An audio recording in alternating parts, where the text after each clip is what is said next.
Everyone, আজ আপনাদের নিয়ে যাচ্ছি ভুট্টা খেতে। ভুট্টা ক্ষেত বলে না ভুঁই বলে আমার জানা নেই। তো আমাদের যশোর এলাকায় ক্ষেত বলে, ভুঁই বলে, সরি ক্ষেত বলে। হ্যাঁ, কিন্তু ভুঁই বেশি বলে, যেমন ভুঁইতে পানি দিচ্ছে, ভুঁইতে এটা ওটা এরকম বলে। এই মন্টুর বাবা চল ভুঁই বাড়ি চাষ করতে হবে। যাই হোক, আপনাদের জর্ডানেও ভুট্টা ক্ষেত যে আছে, এর আগেও আমার মুন্নি উনি কিন্তু আপনাদের ভিডিও দিয়েছিল অনেক আগে। ভুট্টা ক্ষেত সেটা অনেক বড় বড় ছিল। তো এগুলা দেখেন, আমার কাছে কিন্তু অনেক ভালো লাগতেছে।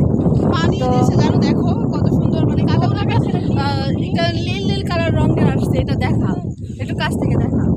হ্যাঁ, আসলে লাল মাটি তো যে ফসল হয়, এটা যে বলে অনেকে যে নবীজির দেশ বা নবীজি যে চলাফেরা করতো এখান থেকে, এরকমই কিছু বলে, যেটা আমরা অনেক শক্ত। হ্যাঁ, এই যে লাল মাটি, কিন্তু আমরা আসলে না দেখলে বুঝতে পারতাম না বা এটা বিশ্বাসযোগ্য না। তো আপনাদের কিন্তু আমি জর্ডানের যে জিনিসটাই দেখাই না কেন, সবই কিন্তু রিয়েল, কোনো ফেক কিছু না। তো আমার জানু বললো আর কি, ইসলাম মুন্নি বললেন যে তুমি এটা শেয়ার করো বা আর কি, ভালো লাগতেছে। তো মূলত এই জন্য দেখানো। দেখেন এই সাইডেও একটা আছে, এই সাইডেগুলো একটু বড় বড় হয়েছে, মানে সবগুলো ঘন ঘন ভাবে তো মানে বোঝা যাচ্ছে না। মনে হচ্ছে যে এটা একটা ঘাসের বাগান, যেটা বাংলাদেশে হয়, গরুকে খাওয়ানো হয়, কি জানি একটা ঘাস নাম বলে, এই মুহূর্তে আমার মনে পড়তেছে না কোন গাছটা। এটা আমি জানি না সঠিক, মানে এই মুহূর্তে মনে পড়তেছে না। তো আপনারা জানলে আরো একটা জিনিস আপনারা খান, ঢাকা শহরে আমি দেখছি কি না, আসলে আমাদের যশোর এলাকায় খায় না, তবে ঢাকায় এই যে এটা ঘাগড়া শাক বলে, ঘাগড়া শাক বলে। এটা হচ্ছে কেন আপনি ঢাকা শহরে বিক্রি করতে দেখেছি আর কি, খাই নাই কখনো। তো যাই হোক, আমার কাছে অনেক ভালো লাগলো আপনাদের দেখাতে পেরে।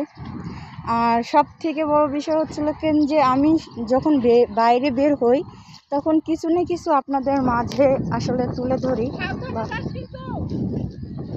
তো এই যে পানিও দিয়েছে, দেখেন পানি। জর্ডানে কিন্তু পানির অনেক অভাব, পানি নাই বলতে গেলে চলে। আপনারা ফলো করতে পারেন, আমি যত ক্ষেত আর কি ভুঁই দেখাইছি, কোথাও কিন্তু পানি পাই নাই, কিন্তু এখানে কিন্তু দেখেন এই যে পানি, দেখেন পানি।